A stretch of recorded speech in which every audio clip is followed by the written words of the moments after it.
Okay, so back in business somewhat. Got my old phone fixed and I got a new phone, so I'll be able to make phone calls, and the old phone I can continue to use as a just as an internet device and to film on. Anyway, it's because mostly the video editor that's available on the new stuff I'm not familiar with, so till at least I'm done this project, I don't want to have to learn something new. Anyway, I'm starting to put back everything. The doors are back on.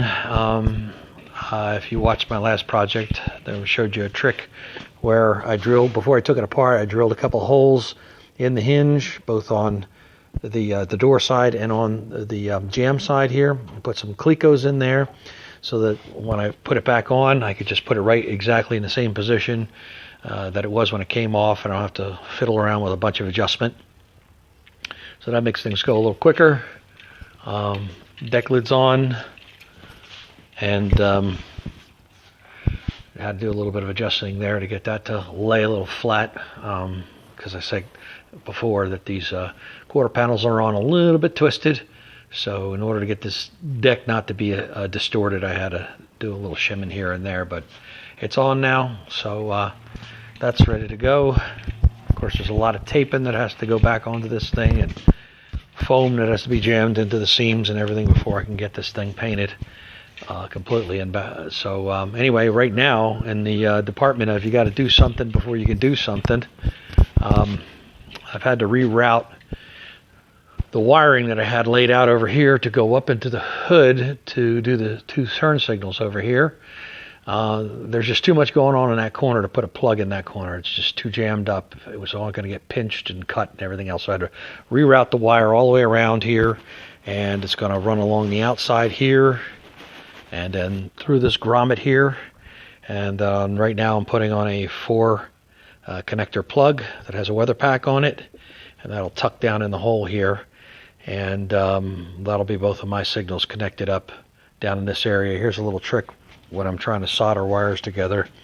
I take a couple of these alligator clips, and I put a little, this is just 14 household copper wire. I ran it up through here, and it creates an adjustable clip that you can put on the wires to hold them together so they don't scoot around, and you can work in an area like this and it's perfectly stable, so you can solder that together right in that spot.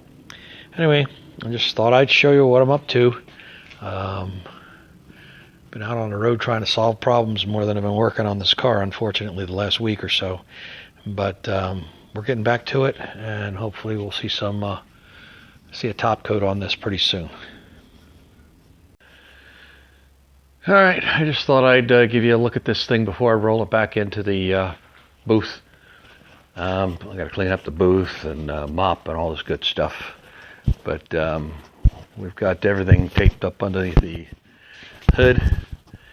Got all the seams foamed up, but this is what we're looking like right now, and it's time to do a massive cleanup and get this thing in and finish taping up and blocking out all the bottoms of the with the cardboard. So I wish I could just stop right here because I like it, but needs more paint. So on I'll go. All right, just finished putting a K1 sealer on this, which basically comes ready to spray right out of the can. It's just a flat white, has an undercoat to the yellow to make it come out even. You don't want to spray the yellow over gray, it would be very dull. But anyway, the normal thing to do right now would be go over it with the finish paint, wet to wet as they say, before this cures. But problem with that is I don't spray in a completely sterile environment, so there's probably a little bit of junk that's landed in this, even though I did a lot of precautions to clean up, mopped up, sprayed water down, the whole 9 yards. There's still probably some junk in there. And if I was to go ahead and spray the yellow on and then later on try to take out any nibs or dust flecks or flaws in the paint, with a cut and buff and a polish, it would cut through the top coat yellow down to the white, and then the white, you'd see a white speck wherever there was a piece of dust.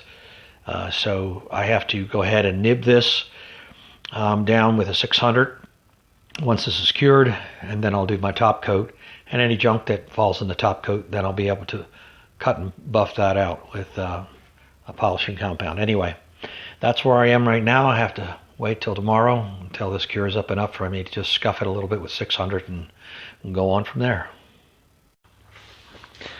So anyway, I thought I'd give you a little peek at the donor for the next project. That's not till probably a year. The most relevant part of the car is that right there. So enough of that nonsense for right now. But last week I had promised to show you some pictures of the project that I worked on out in Wichita with Chris Carlson Hot Rods, working with Defco Trucks. They are building what they call a Defco Classic. Defco Trucks is a pretty interesting truck. If you go to their website, you can see what I'm talking about. The pictures just don't do it justice seeing them in person. It's quite an impressive truck. At any rate, this truck that I worked on, we were mending a 1977 crew cab onto a brand new 2022 crew cab. So I'm just going to run a little slideshow here for you now so you can see what that looks like, and then we'll get back to the project at hand.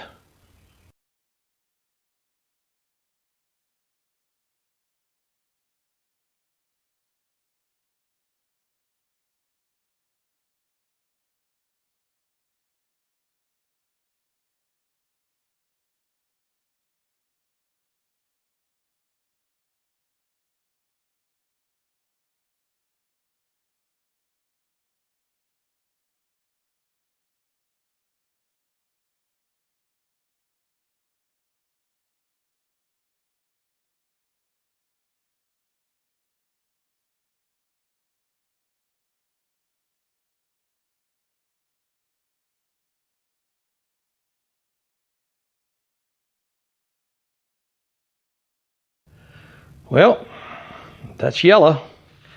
I got where I wanted to get, which is basically get this coated so that it has the weekend to cure before I start to cut and buff. But anyways, I was a little worried near the end there. Probably going to have to go out and get a little bit more paint, unfortunately, because we are almost down to nothing.